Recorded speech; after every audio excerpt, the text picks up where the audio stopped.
तो चलिए वेकअप जिंदगी में रुक करते हैं सबसे पहले उन खबरों का जो तमाम अखबारों में हेडलाइंस बनी हैं। सबसे पहले बात करते हैं दैनिक जागरण की। दैनिक जागरण में अगस्ता की आंच सोनिया तक, इस खबर ने फ्रंट पेज पर जगह ली है। हेलीकॉप्टर घोटाले में सरकार ने कांग्रेस अध्यक्ष को जवाब देने की चुनौती दी है, क्योंकि इस पूरे मामले में सोनिया गांधी पर जो पूरा अगस्ता घोटाला है उसके चलते अगस्ता वेस्टलैंड सौदे के मुख्य बिचौलिया क्रिश्चियन मिशेल की डायरी से इस घोटाले की आंच कांग्रेस अध्यक्ष सोनिया गांधी तक पहुंच गई है। इससे मिशेल ने लिखा है कि भारत के सबसे रसूखदार सियासी परिवार को अगस्ता डील को अंजाम तक पहुंचाने के लिए 1.6 करोड़ यूरो की घूस दी गई थी। और क्रिश्चियन मिशेल की डायरी का ब्यौरा सामने आने के बाद बृहस्पतिवार को सरकार को 2 वरिष्ठ ने कांग्रेस अध्यक्ष के खिलाफ मोर्चा खोल दिया और संसदीय कार्य मंत्री अनंत कुमार ने कहा कि सोनिया गांधी को अपनी पार्टी पर लगा रहे आरोपों को लेकर संसद में सफाई देनी चाहिए। उन्होंने आरोप लगाया कि मुख्य विपक्षी पार्टी संसद को इसलिए चलने नहीं दे रही क्योंकि उसके पास छिपाने के लिए बहुत कुछ है। तो अगस्ता की आंच जो है वो सोनिया तक अब पहुंचती दिखाई दे रही है। अगली अखबार का रुख करते हैं तो जनसत्ता लेते हैं। सभी राजमार्गों पर अब शराब की दुकानें जो है वो बंद रहेंगी।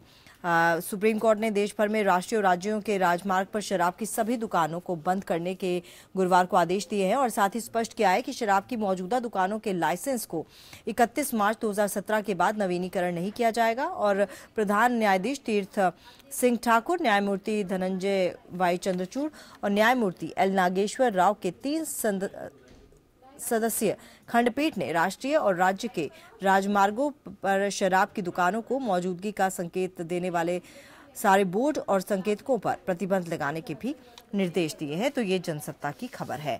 इसके अलावा आगे बढ़ते हैं तो अमर उजाला की खबर में अखिलेश यादव की खबर छपी है। अर्जुन की तरह नजर सिर्फ चुनाव पर, जीत ही लक्ष्य, ये कहना है अखिलेश यादव का। और जाहिर तौर पर जिस तरह से तोहफों की बरसात हो रही है और जिस तरह से नई नई योजनाएं सामने आ रही हैं, ऐसे में अखिलेश यादव बिल्कुल अर्जुन की तरह ही लग रहे हैं, जिनका सिर्फ और सिर्फ लक्ष्य जो है वो जीत है। मुख्यमंत्री अखिलेश यादव बृहस्पतिवार को अमर उजाला संवाद में खुलकर बोले और रिश्तों पर, पारिवारिक कलह पर, पार्टी में चल रहे तमाम जो मुद्दे हैं उन पर सफाई दी और कहा कि अब जो हमारा निशाना है वो सिर्फ और सिर्फ अर्जुन की तरह मछली की आंख पर है। समाजवादी पार्टी को दोबारा सत्ता में वापस लाना ही हमारा लक्ष्य है। उन्होंने अमर सिंह और चाचा शिवपाल सिंह यादव के साथ ना देने पर भी 2 टूक जवाब दिया। कहा चाचा साथ हो ना हो, अंकल साथ हो ना हो, लेकिन जनता से अपील है कि वो हमारा साथ दे। होटल ताज विवांता में ये सब जो संवाद था वो हुआ और उसके दूसरे सत्र में फिल्म अभिनेता आमिर खान के बाद अखिलेश लोगों से रूबरू हुए। तो ये तमाम खबरें हैं जो अलग अलग अखबारों में हेडलाइंस बनी हैं। तो आज की हेडलाइंस से हमने आपको रूबरू कराया। आगे बढ़ते हैं, आगे खबरों का रुख करते हैं तो संसद के शीतकालीन सत्र की बात कर लेते हैं। आज आखिरी दिन है संसद का शीतकालीन सत्र। इस बार नोटबंदी को लेकर चल रहे हंगामे की भीड़ चढ़ गया है। सत्ता पक्ष और विपक्ष के बीच जारी तकरार के कारण इस बार संसद में कोई काम नहीं हो पाया है। आज विपक्ष के नेता राष्ट्रपति से मुलाकात करेंगे।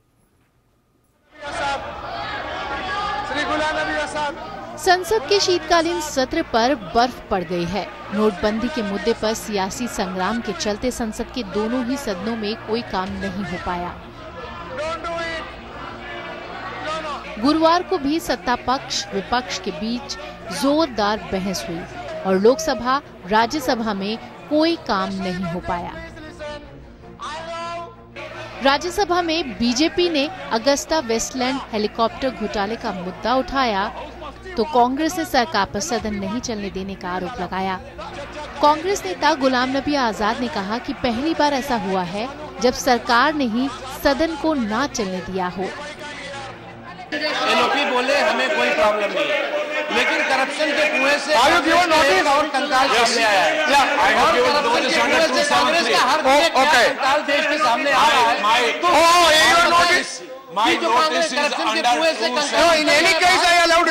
क्या है उसकी कहानी? बताया both in Lok Sabha and Rajya Sabha, it is the ruling party which is disturbing the house. It is the ruling party which is not allowing the parliament to function. I think this should go on record. In both the houses, it is the ruling party which is not allowing the parliament to function. Lok Sabha में भी कांग्रेस ने नोटबंदी का मुद्दा उठाया। कांग्रेस नेता मल्लिकार्जुन खड़गे ने नोट बैन पर तुरंत ही चर्चा की मांग की, लेकिन BJP Agusta Westland helicopter deal में हुई कथित गड़बड़ी पर चर्चा की मांग करती नजर आई। हम रूल 56 के तहत भी दिए, जब उसको नकारा गया, रूल 184 में दिया गया, उसको भी नकारा गया। फिर बाद में हमने ये तय किया, आप जैसा कहते हैं विदाउट रूल हम डिस्कशन के लिए तैयार हैं। इस डिस्कशन से भागना नहीं चाहते हैं, हम डिस्कशन को करना चाहते हैं, ये लोग भागना चाहते हैं। वीवीआईपी चॉपर स्कैम के बीच में है क्रिश्चियन माइकल, मास्टर एजेंट, उनका डायरी में आता है, यानी पूरा यूपीए और उसका पहले फैमिली के ऊपर निशाना उन्होंने साधा है, यानी ये स्थिति है, ये स्थिति है। मुझे लगता है ये विषयों के बारे में चर्चा होना चाहिए, अगस्ता के बारे में चर्चा करिए। संसद के शीतकालीन सत्र में नोटबंदी पर हंगामे की वजह से जरूरी काम काफी कम हुआ है। एक सर्वे के मुताबिक 16 नवंबर से 9 दिसंबर के बीच लोकसभा में 15% तो राज्यसभा में महज 19% काम ही हो पाया है। दोनों सदनों को मिलाकर काम का औसत 17% है। Bureau report, APN। और लोकसभा में पिछले करीब 3 सप्ताह से जारी गतिरोध पर बीजेपी के वरिष्ठ नेता लालकृष्ण आडवाणी ने निराशा जाहिर की है। उन्होंने गृह मंत्री राजनाथ सिंह से कहा है कि वो स्पीकर से बात करें ताकि सदन में आज यानी मौजूदा सत्र के आखिरी दिन नोटबंदी पर चर्चा हो सके। उन्होंने कहा कि नोटबंदी के मुद्दे पर चर्चा किए बिना यदि लोकसभा अनिश्चितकाल के लिए स्थगित हो गई तो संसद हार जाएगी और सभी सांसदों की बहुत बदनामी होगी।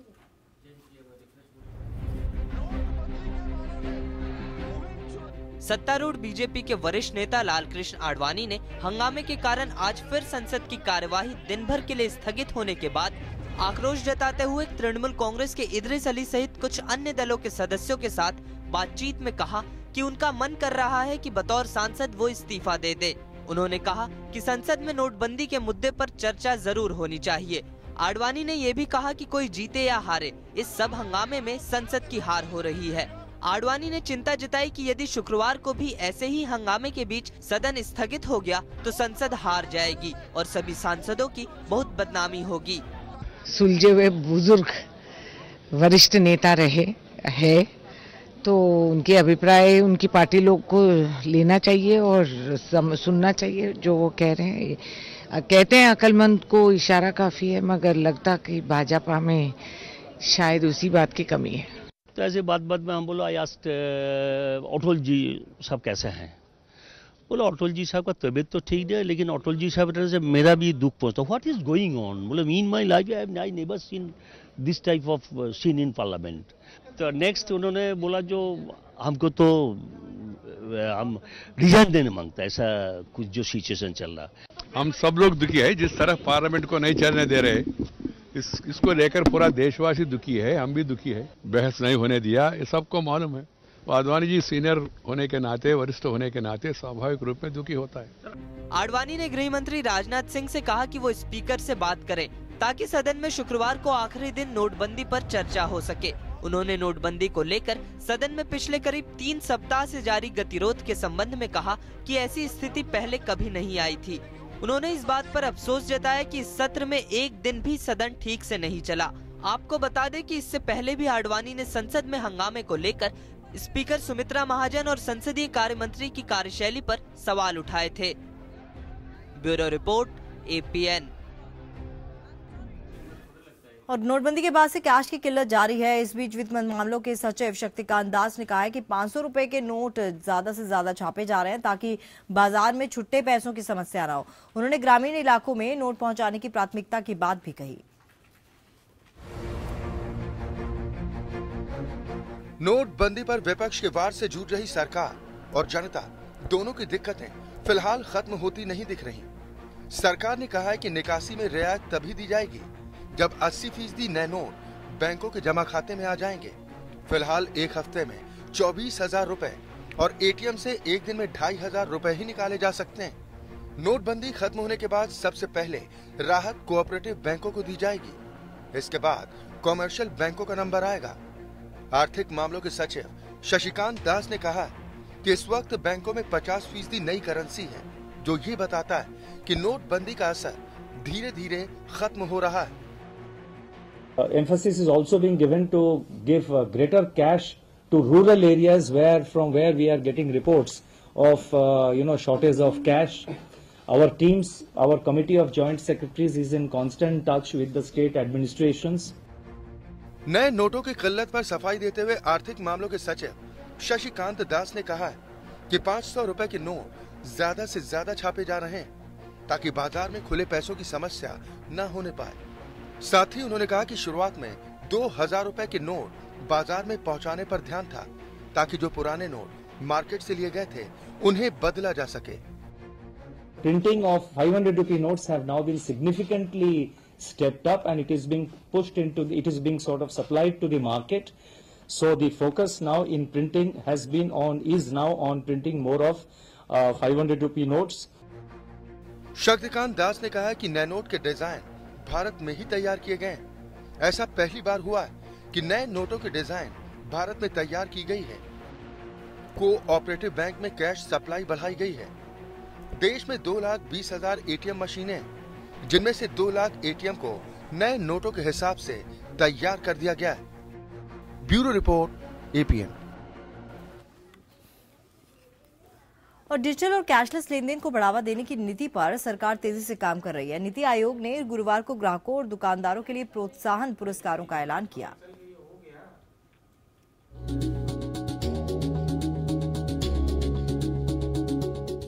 डिजिटल और कैशलेस लेनदेन को बढ़ावा देने के लिए नीति आयोग ने ग्राहकों और दुकानदारों को इनाम देने का फैसला किया है। नीति आयोग के सीईओ अमिताभ कांत ने इसका ऐलान किया। योजना के मुताबिक 25 दिसंबर से अगले 100 दिनों तक लकी ग्राहक योजना के तहत 15,000 उपभोक्ताओं को प्रतिदिन 1,000 रुपए का इनाम दिया जाएगा। इसके अलावा व्यापारियों को भी डिजिटल व्यापारी योजना के तहत 50,000 रुपए देने की घोषणा की गई। 25 दिसंबर को पहला लकी ड्रॉ होगा। There are daily draws and then there is a mega award.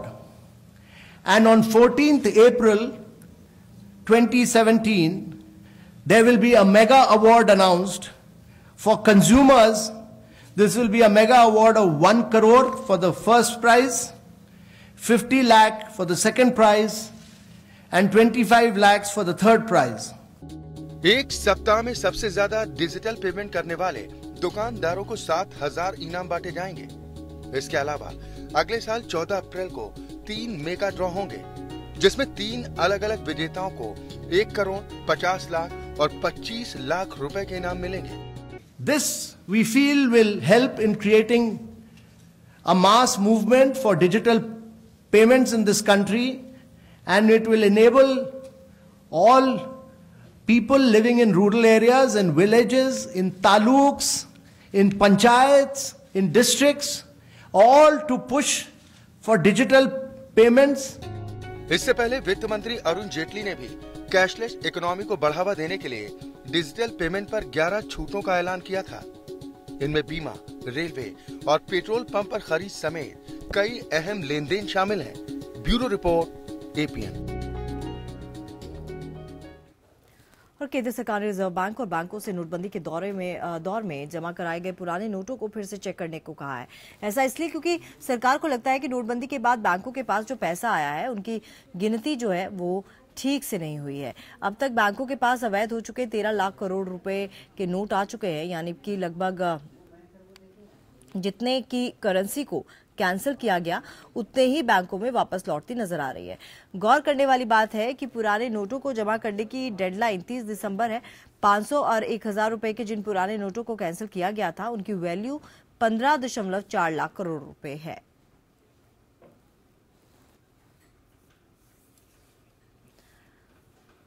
और जूनागढ़ में किशोर में एक निजी बैंक के कर्मचारी से लूट की वारदात को अंजाम देने के बाद उसकी हत्या कर दी गई। इस घटना से पहले उस कर्मचारी के साथ पुराने नोटों को नए नोटों के बदलने का एक सौदा किया गया था। मृतक 27 वर्षीय रामभाई बिलारिया HDFC बैंक की किशोर शाखा में कार्यरत था। पुलिस के मुताबिक भिलारिया और उसके सहकर्मी किशोर ने कमीशन पर पुराने नोटों को नए नोटों से बदलने के आरोपी भीखू भाई के साथ एक सौदा किया था। भिलारिया और किशोर ने कुछ लोगों को बताया था कि वो 20% कमीशन पर पुराने बंद हो चुके नोटों को नए नोटों में बदल सकते हैं। इसी गड़बड़ झाले को अंजाम देने के लिए भिलारिया और उसका एक सहयोगी 9 लाख के नए नोट लेकर उसे 20% कमीशन पर किसी को देने गए थे, लेकिन रास्ते में ही उसे बदमाशों ने पकड़ लिया और लूट की वारदात को अंजाम देने के बाद उसकी हत्या कर दी। टका अपने 20% लेके नवी जूनी नोटो चेंज करवा गयेला, ज्यां बारनी व्यक्ति 3 व्यक्ति आवेली तेओए पैसा आनी पासेथी लई लीधेल अने जूना नोटो नहीं देता। और नोटबंदी के बाद पैसों की किल्लत से जूझ रहे मुजफ्फरनगर के बुड्ढाखेड़ा गांव के लोगों के खातों में अचानक लाखों की रकम आ गई। गांव के ग्रामीणों के खातों में महज 200-500 की रकम थी, लेकिन अचानक गांव के 4 ग्रामीणों के खातों में 80 से 90 लाख रुपए की मोटी रकम आ गई। इन ग्रामीणों का सेंट्रल बैंक ऑफ इंडिया में खाता है। 2 दिन पहले ये लोग पैसा निकालने बैंक पहुंचे। बैंक से इन्हें आसानी से पैसा तो मिल गया, लेकिन इसके साथ ही जो पर्ची मिली इससे उनके होश उड़ गए। पर्ची में रकम की जगह 90 लाख रुपए लिखे हुए थे। इसके बाद ये ग्रामीण डरे हुए हैं कि कहीं इन्हें जेल ना जाना पड़ जाए। हालांकि बैंक मैनेजर इस मामले पर कुछ भी बोलने को तैयार नहीं है।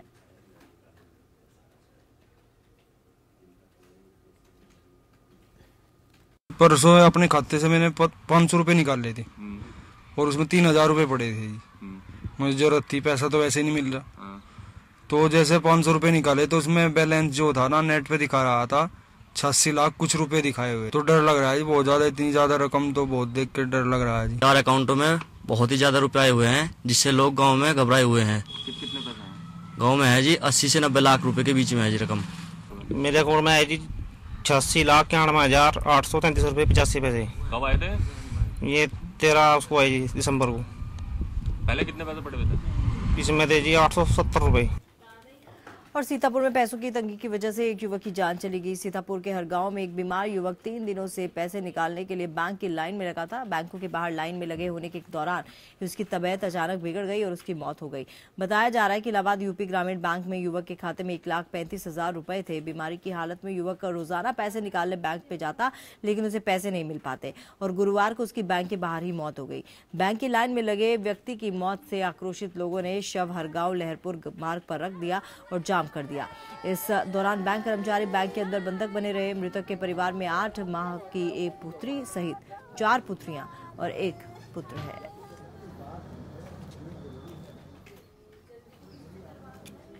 ये लोग लाइन में रोज लगते थे 8 दिन से, पैसा नहीं मिल रहा था और उसी की वजह से मौत हो गई है। बीमार थे बैंक। अच्छा।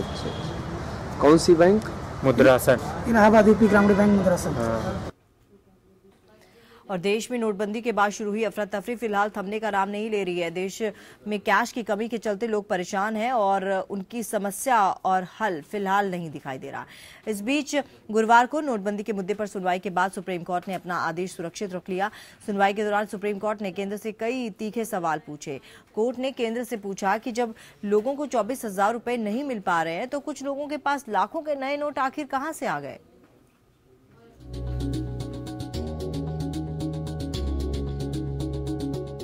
नोटबंदी पर सुनवाई के दौरान सुप्रीम कोर्ट का सख्त रवैया बरकरार है। सुनवाई के दौरान अटॉर्नी जनरल मुकुल रोहतगी ने कोर्ट को बताया कि नोटबंदी से होने वाली परेशानी सिर्फ 14 दिन और रहेगी। सुप्रीम कोर्ट ने सरकार से पूछा कि जब देश के लोगों को 2,000 नहीं मिल पा रहे हैं तो कुछ लोगों के पास करोड़ों रुपए कहां से आ रहे हैं। इस सवाल के जवाब में अटॉर्नी जनरल मुकुल रोहतगी ने कहा है कि कुछ बैंक मैनेजर गैर कानूनी गतिविधियों में लिप्त हैं और सरकार इनके खिलाफ कार्रवाई कर रही है। सुनवाई के दौरान याचिकाकर्ता के वकील कपिल सिब्बल ने दलील दी कि अपना ही पैसा निकालने के लिए नहीं रोका जा सकता, यह अधिकारों का हनन है। अगर उनके पास नकदी नहीं है तो ये मेरी समस्या नहीं है। कोर्ट ने पूछा कि अगर अस्पतालों में मंजूरी दी जाए तो आपको किस बात का डर है? क्या आपको सरकारी अस्पतालों में कुछ संदिग्ध दिखा है? अटॉर्नी जनरल ने कहा कि हमें पूरा खाता तैयार करना होगा और इसे 31 दिसंबर तक खत्म करना होगा, इसलिए इसकी मंजूरी नहीं दी जा सकती। सुनवाई में सहकारी बैंकों की ओर से दलील दी गई कि 14 नवंबर तक उनको पुराने नोट लेने की मंजूरी नहीं थी। इसके बाद ग्राहकों ने करीब 5,000 करोड़ रुपए जमा किए हैं। इनमें निजी व्यक्ति और खाताधारक दोनों ही शामिल हैं। सुप्रीम कोर्ट ने पूछा है कि अगर बैंक 1,000 करोड़ रुपए जमा करता है तो उसे कितने नए नोट मिलेंगे और कितने वक्त में मिलेंगे। अटॉर्नी जनरल ने बताया कि जिला सहकारी बैंकों की रोजाना की जरूरत 600 करोड़ रुपए की है और हम केवल 300 करोड़ रुपए ही दे सकते हैं।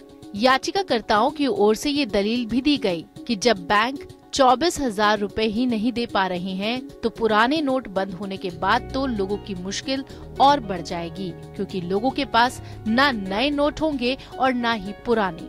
सुप्रीम कोर्ट ने फिलहाल आदेश सुरक्षित रख लिया है। Bureau report, APN।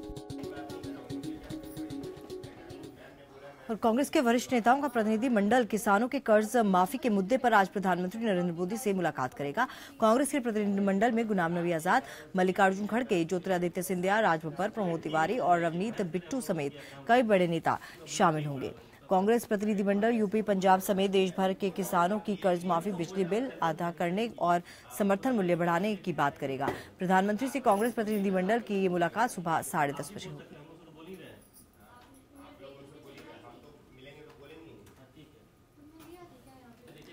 नोटबंदी के बाद कालेधन और टैक्स चोरी पर शिकंजा कसने के लिए आयकर विभाग भी सक्रिय हो गया है। गुरुवार की सुबह आयकर विभाग की टीम ने लखनऊ की बड़ी मिठाई की दुकान, नीलकंठ के विभूति खंड और विवेक खंड स्थित दुकानों और घर सहित 8 ठिकानों पर छापेमारी की।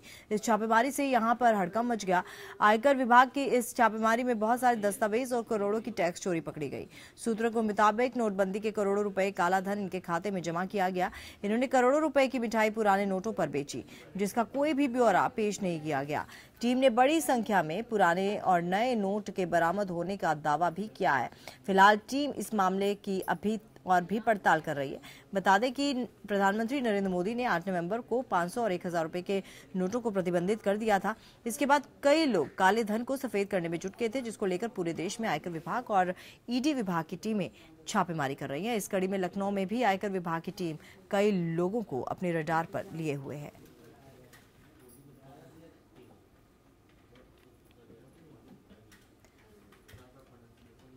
तो आयकर विभाग और ईडी विभाग की टीमें लगातार छापेमारी कर रही हैं और लखनऊ भी इसके दायरे में आ सकता है। और आयकर विभाग की टीम के कई लोग जो है वो आने वाले दिनों में लखनऊ के लोगों को भी अपने रडार पर लेंगे।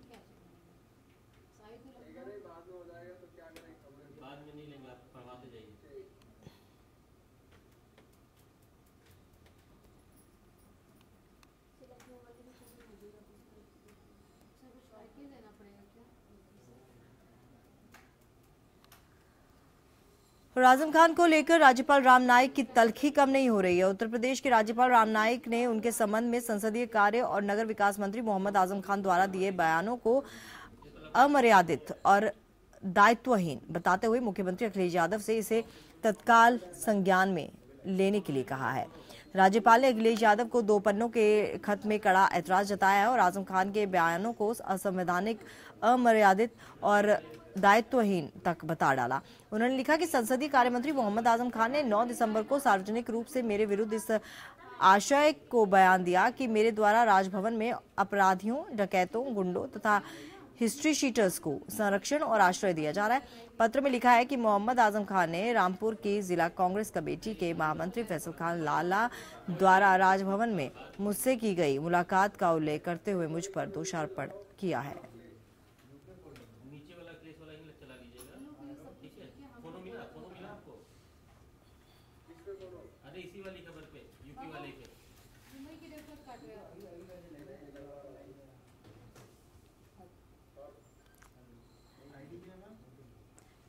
तो कम नहीं हो रही है तल्खी।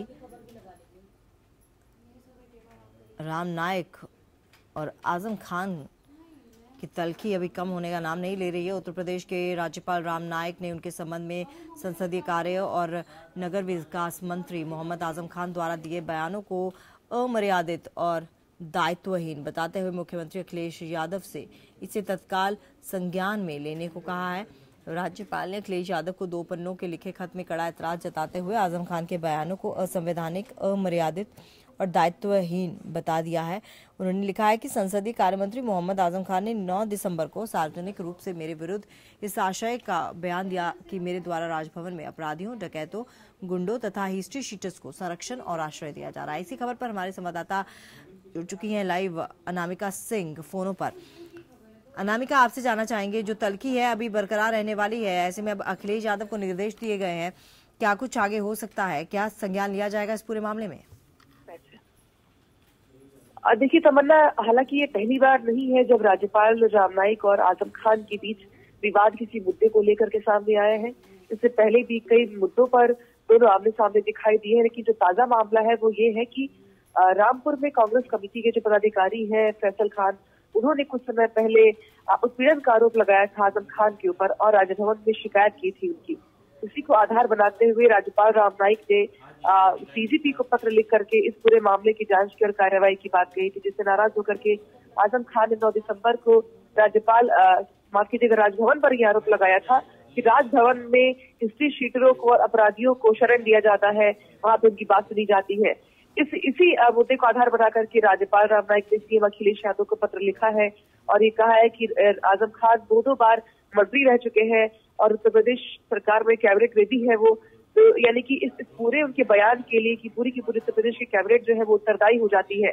और कहीं ना कहीं उन्होंने सीएम अखिलेश यादव से ये भी कहा है कि वो आजम खान के इस बयान का जो सार्वजनिक तौर पर लिया गया है राजभवन के लिए, इसका संज्ञान ले और उचित एक्शन ले।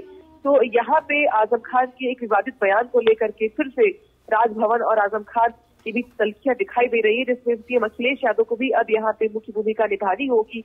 और राजभवन ने जो बातें कही और जो अखबारों में जो उनके बयान छपे आजम खान के, वो भी सीएम अखिलेश यादव को सुपुर्द किया गया है। तो अब देखना ये होगा कि अखिलेश यादव इस पूरे मसले को लेकर के क्या एक्शन लेते हैं।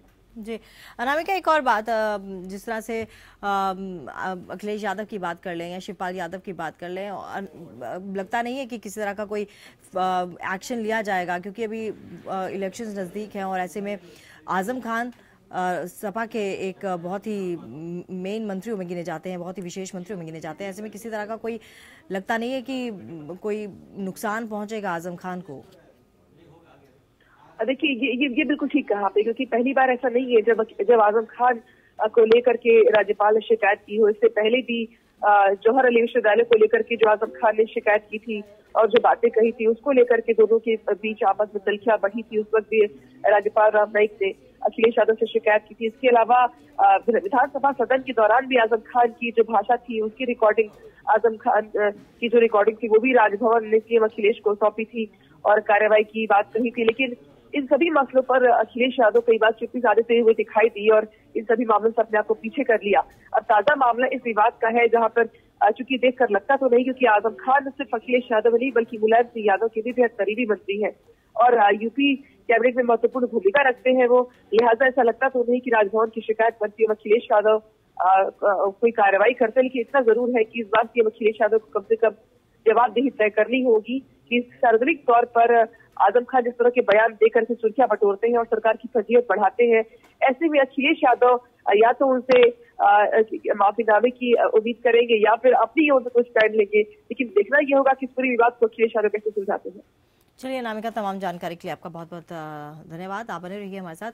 अखिलेश यादव मिशन यूपी में जोर शोर से जुटे हुए हैं। इस कवायद में अखिलेश का ताज़ा बयान आया है जिसमें उन्होंने फिर से जीत का दावा किया है। अखिलेश यादव ने एक बार फिर से कहा है कि चाहे अंकल और चाचा साथ हों या ना हों, लेकिन जनता को मेरा साथ देना चाहिए। इसके साथ ही कांग्रेस के साथ गठबंधन की फिर अखिलेश ने संभावना जताई और कहा कि अगर समान विचारधारा वाले लोग एक साथ बीजेपी को रोकने के लिए आगे आते हैं तो हम गठबंधन के लिए तैयार हैं। अखिलेश के इस बयान के बाद सूबे में कयासों का नया दौर शुरू हो गया है।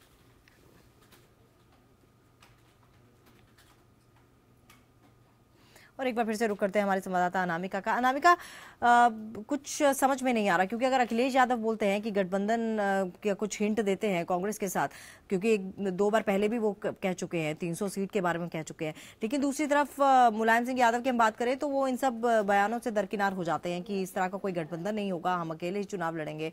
कुछ समझ में नहीं आता गठबंधन होगा कि नहीं होगा। क्या ये किसी तरह की विशेष रणनीति है?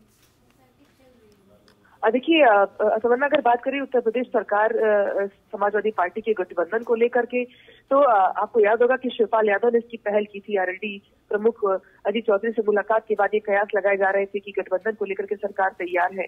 और समाजवादी पार्टी का सिल्वर जुबली प्रोग्राम भी आपको याद होगा, जहाँ पे मंच पर लालू यादव से लेकर के और आरएलडी प्रमुख अजीत चौधरी से लेकर के शरद यादव तक तमाम बड़े नेता नजर आए थे और ये कयास लगाए जा रहे थे कि उसी मंच से ही गठबंधन को लेकर के कम से कम जो नई रणनीति होगी वो साफ हो जाएगी। लेकिन तब से लेकर के अब तक सिर्फ गठबंधन को लेकर के कयास ही लगाए जा रहे हैं। हालांकि इस बीच समाजवादी पार्टी के कई बड़े नेताओं के बयान जो है वो इससे जरूर हवा देते हैं। इस बीच प्रशांत किशोर की भी अखिलेश यादव से मुलायम सिंह यादव से के दौर में मुलाकातें हुई, लेकिन गठबंधन को लेकर के अभी तक कोई फाइनल डिसीजन नहीं आ पाया है। ये और बात है कि अखिलेश यादव कई मंचों से कांग्रेस के साथ हाथ बढ़ाने की बात जरूर कह चुके हैं और ये कह चुके हैं कि अगर कांग्रेस साथ में आती है तो 300 से ज्यादा सीटें होंगी समाजवादी पार्टी की। लेकिन आपको मुलायम सिंह यादव का बयान याद होगा, जिसमें मुलायम सिंह यादव ने ये कहा था कि समाजवादी पार्टी बगैर किसी के साथ गठबंधन किए ही अकेले ही अपने दम पर आगे बढ़ेगी। तो कम से कम ये तो तय हो गया कि मुलायम सिंह यादव ने हमेशा से ही गैर कांग्रेसी राजनीति को आगे बढ़ाया है। और अब यूपी चुनाव से पहले अगर मुलायम सिंह यादव कांग्रेस से गठबंधन की बात करते हैं या फिर गठबंधन को लेकर के कदम बढ़ाते हैं आगे, तो मायावती का वो आरोप कि समाजवादी पार्टी हार स्वीकार कर चुकी है और इसीलिए गठबंधन की बात कर रही है, कम से कम मायावती के उस आरोप पर उस बयान को बल मिल जाएगा। तो कम से यही वजह है कि मुलायम सिंह यादव इस बात को लेकर के आगे नहीं बढ़ रहे हैं। वही अखिलेश यादव को अगर देखें तो राहुल गांधी की तारीफ भी कर चुके सार्वजनिक मंच पर। इसके अलावा गठबंधन को लेकर के भी उनका कल भी जो बयान आया है, इसमें भी उन्होंने कहा है कि गठबंधन की उन्होंने वकालत की है और कहा है कि अगर बीजेपी को रोकना है तो सपा सरकार को कांग्रेस के साथ हाथ मिलाना होगा। लेकिन ये बहुत ही हैरानी वाली बात है कि बयान अलग अलग भले ही आ रहे हो गठबंधन को लेकर के, लेकिन बड़े नेताओं के बीच मीटिंग होनी चाहिए थी। राहुल गांधी, प्रियंका गांधी, मुलायम सिंह यादव के बीच, सभी नेता आजकल दिल्ली में ये सदन की वजह से तो मुलाकातें नहीं हो रही है, फाइनल डिसीजन नहीं हो रहा। लेकिन गठबंधन को लेकर के अलग अलग बयान देकर के पार्टियां सुर्खियां जरूर बटोर रही है और चर्चा में जरूर बनी हुई है। और अब देखना ये होगा कि अखिलेश यादव जो बार बार बात कर रहे हैं गठबंधन को लेकर के, उसको लेकर के वो कितने गंभीर है। क्योंकि अगर गंभीरता वाकई में है तो जो टिकटों के वितरण की बात की जा रही है, टिकट बंट रहे हैं, तो अगर गठबंधन होता है तो सीटों के बंटवारे को लेकर की भी बात होगी। और अगर सीटें सारी बढ़ जाती है या टिकट सारे बढ़ जाते हैं तो फिर गठबंधन का कोई मतलब रह नहीं सकता है। तो अभी ये जो चर्चाएं चल रही है तमन्ना, फिलहाल सिर्फ और सिर्फ ये चर्चा में बने रहने के लिए ही है। क्योंकि अगर वास्तविकता है, अगर वाकई में गठबंधन होना है तो मुलायम सिंह यादव को सिर्फ पहल करनी होगी। क्योंकि शिवपाल यादव ही चाहे कोई बयान दे, चाहे अखिलेश यादव कोई बयान दे, फाइनल फैसला जो होगा वो मुलायम सिंह यादव का ही होगा। बिल्कुल। चलिए अनामिका, बहुत बहुत धन्यवाद तमाम जानकारी के लिए। तो अभी गठबंधन की खबरें जरूर गर्म है, लेकिन गठबंधन होगा कि नहीं होगा ये आने वाला वक्त ही बताएगा, या फिर मुलायम सिंह यादव ही इसका फैसला करेंगे। और लखनऊ में आज वरिष्ठ प्रशासनिक अधिकारियों के वार्षिक सम्मेलन का आयोजन किया जा रहा है। लोक भवन में आयोजित होने वाले सम्मेलन में मुख्यमंत्री अखिलेश यादव शिरकत करेंगे और सम्मेलन को संबोधित भी करेंगे। इससे पहले मुख्यमंत्री अखिलेश यादव ने पीसीएस अधिकारियों के सम्मेलन को भी संबोधित किया था। और भारतीय जनता पार्टी का मिशन यूपी जारी है। एटा में बीजेपी का परिवर्तन यात्रा पहुंचने के पर आज पार्टी अध्यक्ष अमित शाह विशाल रैली को संबोधित करेंगे। इस मौके पर बीजेपी के प्रदेश अध्यक्ष केशव प्रसाद मौर्य और कई मंत्रियों समेत पार्टी के तमाम बड़े नेता मौजूद रहेंगे। परिवर्तन रैली का आयोजन एटा के सैनिक पड़ाव में किया गया है। रैली को लेकर सुरक्षा के पुख्ता बंदोबस्त किए गए हैं। एटा के बाद बीजेपी परिवर्तन यात्रा फर्रुखाबाद जिले में प्रवेश करेगी।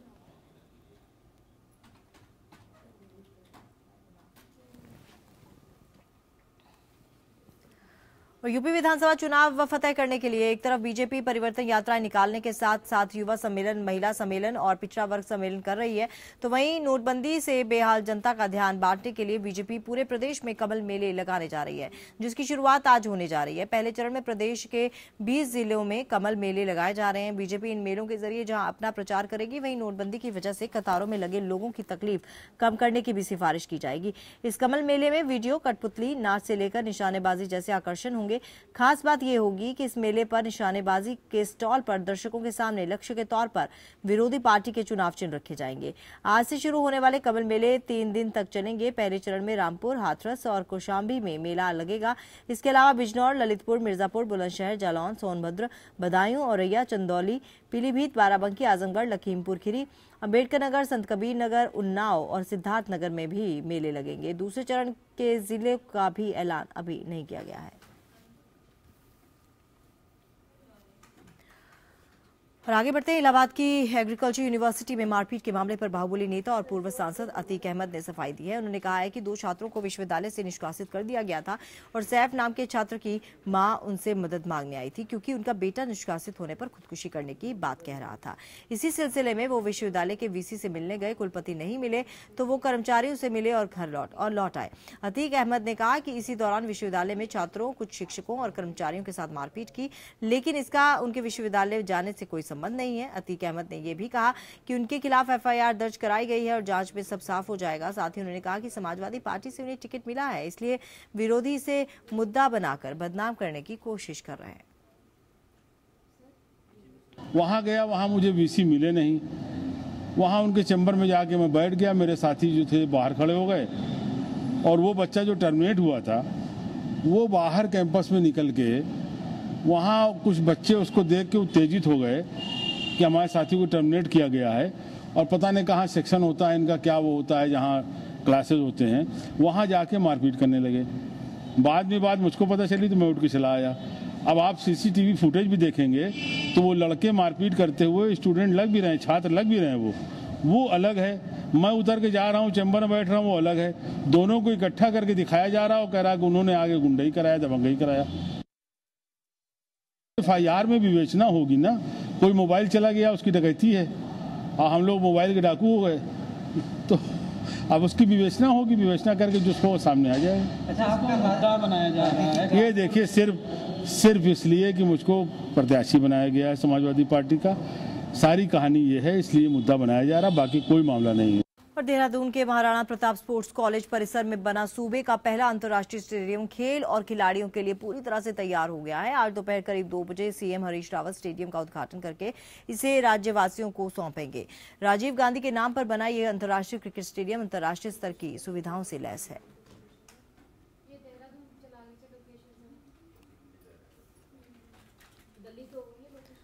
तो सीएम हरीश रावत आज स्टेडियम का उद्घाटन करेंगे और उत्तराखंड की जनता को एक बड़ी सौगात दी है। देहरादून में ये बना है स्टेडियम, अंतर्राष्ट्रीय स्तर का क्रिकेट स्टेडियम तैयार हो गया है। आईपीएल और T20 जैसे मैच स्टेडियम में खेले जा सकते हैं। आप 25,000 लोगों की क्षमता वाले इस स्टेडियम को बेहद ही खूबसूरती से बनाया गया है।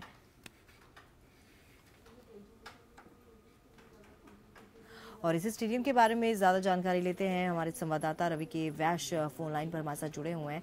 रवि, आपसे जानना चाहेंगे क्या क्या खासियत है इस स्टेडियम में?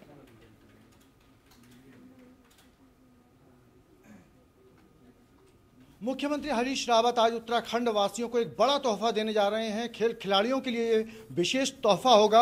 आज अंतर्राष्ट्रीय स्तर का जो एक स्टेडियम देहरादून में बना है उसका लोकार्पण होगा और खुद मुख्यमंत्री हरीश रावत इस स्टेडियम का लोकार्पण करेंगे। इस अंतर्राष्ट्रीय स्टेडियम का नाम रखा गया है राजीव गांधी के नाम पे, पूर्व प्रधानमंत्री के नाम पे, राजीव गांधी अंतर्राष्ट्रीय क्रिकेट स्टेडियम। खास तौर पर ये क्रिकेट यानी कि क्रिकेट प्रेमियों के लिए एक सौगात होगी जो अंतर्राष्ट्रीय क्रिकेट के जगत में देश और दुनिया के स्तर का पहला स्टेडियम होगा उत्तराखंड में। खास बात यह है कि इसमें 5 तरह की मुख्य पिचें होंगी, 5 तरह की प्रैक्टिस पिचें होंगी, यानी कुल मिलाकर खिलाड़ियों के लिए 10 पिच तैयार की गई हैं खास तौर पे और अंतर्राष्ट्रीय मानकों को खास तौर पे ध्यान में रखा गया है खेल खिलाड़ियों को। जी रवि, आप बने रहिए हमारे साथ और हम आपको बता दें कि उद्घाटन के मौके पर कई बॉलीवुड हस्तियां भी मौजूद होने की संभावना है। बॉलीवुड के नौजवान गायक अभिजीत सावंत अपनी आवाज का जादू बिखेरेंगे। टीम इंडिया के धुरंधर सुरेश रैना, पीयूष चावला, प्रवीण कुमार को भी स्टेडियम में आए दर्शक लाइव खेलते हुए देख सकेंगे और कौन होंगे विशेष मेहमान ये भी आपको पता चल जाएगा जब इस पूरे स्टेडियम का उद्घाटन होगा।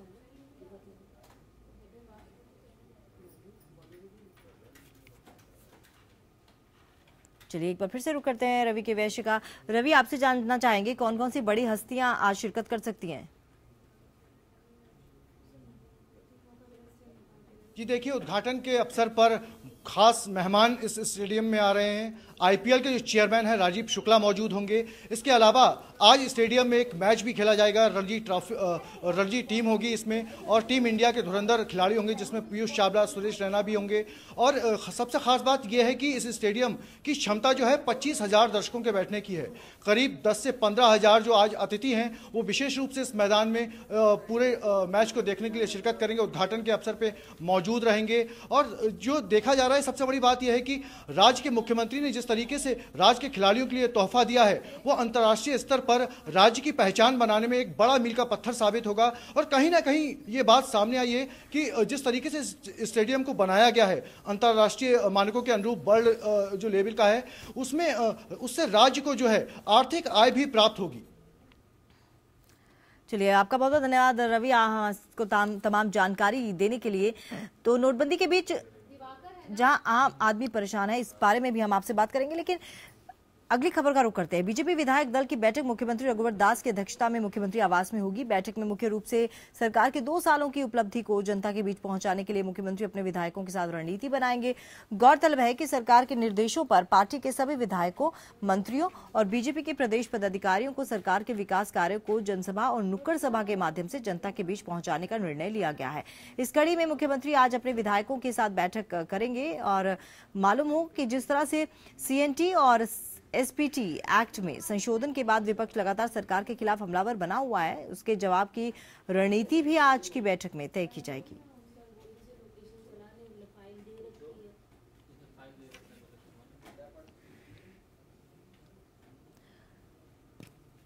और इस पूरी खबर के लिए चलते हैं हमारे संवाददाता ज्ञान रंजन के पास। ज्ञान रंजन, आपसे डिटेल में इस पूरी खबर को जानना चाहेंगे।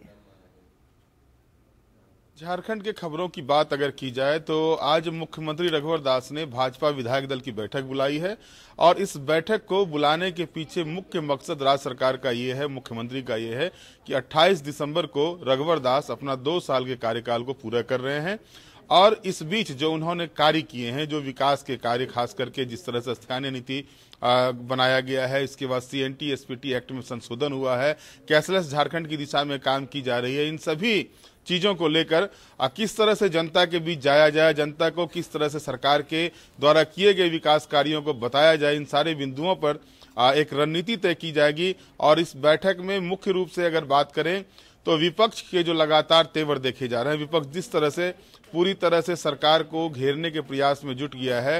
हालांकि कहा जाए अगर तो 17 तारीख यानी शनिवार से ही भाजपा के सभी विधायक क्षेत्रवार सम्मेलन करेंगे, सरकार के विकास कार्यों के बारे में जनता को बताएंगे। और उसी तरह से विपक्ष, खास करके झारखंड मुक्ति मोर्चा जो प्रमुख विपक्षी पार्टी है, वो भी 17 तारीख से ही पोल खोल आंदोलन। तमाम जानकारी के लिए और तमाम खबरें झारखंड की हम तक पहुंचाने के लिए।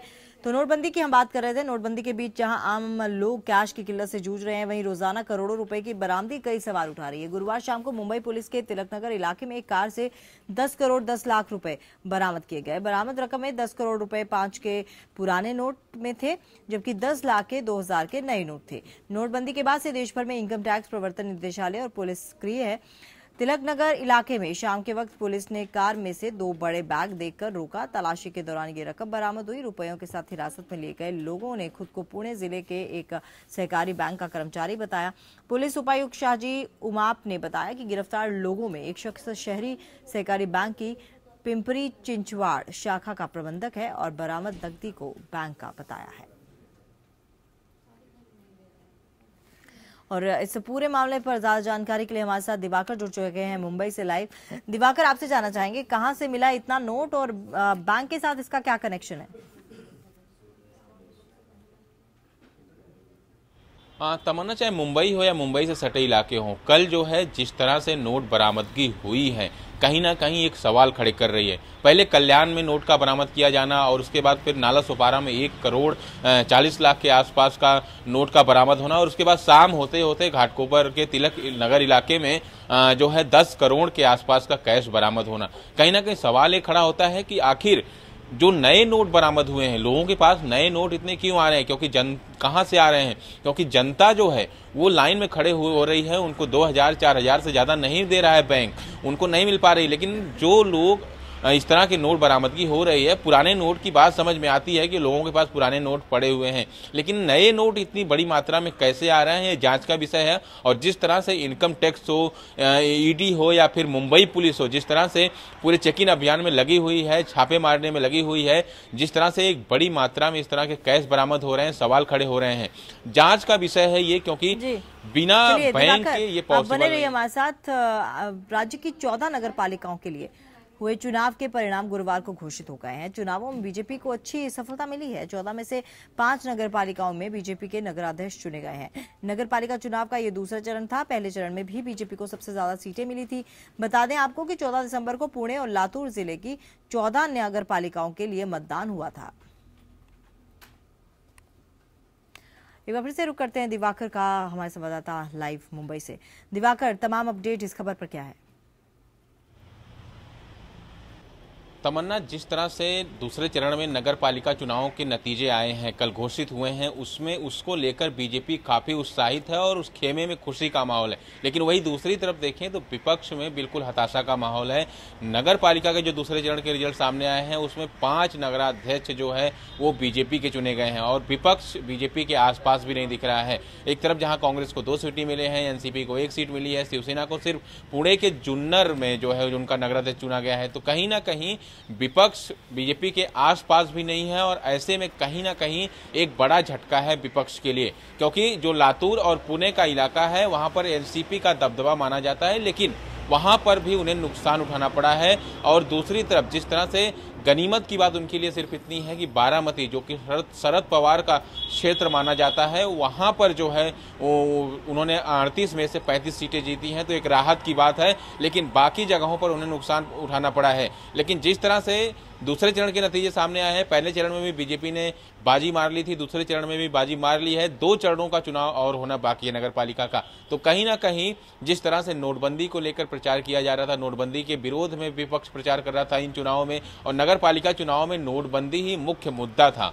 और ये सही ना कहीं जिस तरह से जनता ने बीजेपी को वोट देकर या बीजेपी के नगराध्यक्षों को जिताया है, उम्मीदवारों को जिताया है। जानकारी के लिए आगे बढ़ते हैं और खबर लखनऊ से, जहां पर जूनियर वर्ल्ड कप हॉकी विश्व कप में भारत सेमीफाइनल में पहुंच गया है।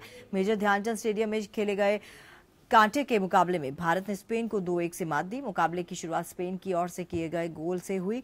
स्पेन के लिए ये गोल पेनल्टी कॉर्नर पर सेराहिमा मार्क ने 22वें मिनट में किया। ऐसा लग रहा था कि भारत इसी अंतर में मैच हार जाएगा, लेकिन भारतीय टीम ने 97वें मिनट में गोल लगाकर सेमीफाइनल में पहुंचने की उम्मीद बरकरार रखी। ये गोल सिमरनजीत ने पेनल्टी कॉर्नर पर किया। भारत द्वारा काफी देर से बराबरी के गोल करने के बाद इस मैच के पेनल्टी शूटआउट तक खींचने की उम्मीद बनती दिखी, लेकिन हरमनप्रीत की ओर से 66वें मिनट में पेनल्टी कॉर्नर पर किए गए गोल की बदौलत भारत ने जीत हासिल की और सेमीफाइनल में अपनी जगह बनाई। और भारतीय टीम आज से इंग्लैंड के खिलाफ यहां शुरू होने वाले 5वें और अंतिम टेस्ट मैच में फतेह हासिल करने के लिए सबसे बड़ी रिकॉर्ड जीत दर्ज करने की कोशिश करेगी। ये मैच भारतीयों को अपने जीत की लय के रिकॉर्ड को 18 मैच तक बढ़ाने का मौका भी देगा। इंग्लैंड के साथ चल रही 5 टेस्ट मैचों की सीरीज में भारतीय टीम 3-0 से सीरीज की जीत चुकी है, लेकिन चेन्नई के मैदान का एक ऐसा आंकड़ा निकलकर सामने आया है जिसमें टीम बदलकर एक बार फिर से इंग्लैंड पर 21 नजर आ रही है। चेन्नई के एमए चिदम्बरम स्टेडियम पर भारतीय टीम ने कुल 31 मैच खेले हैं, जिसमें से उसे 13 मुकाबलों में जीत हासिल हुई है। तो चलिए फिलहाल इस बुलेटिन में इतना ही, लेकिन बाकी खबरों के लिए आप बने रहिए हमारे साथ, देखते रहिए APN।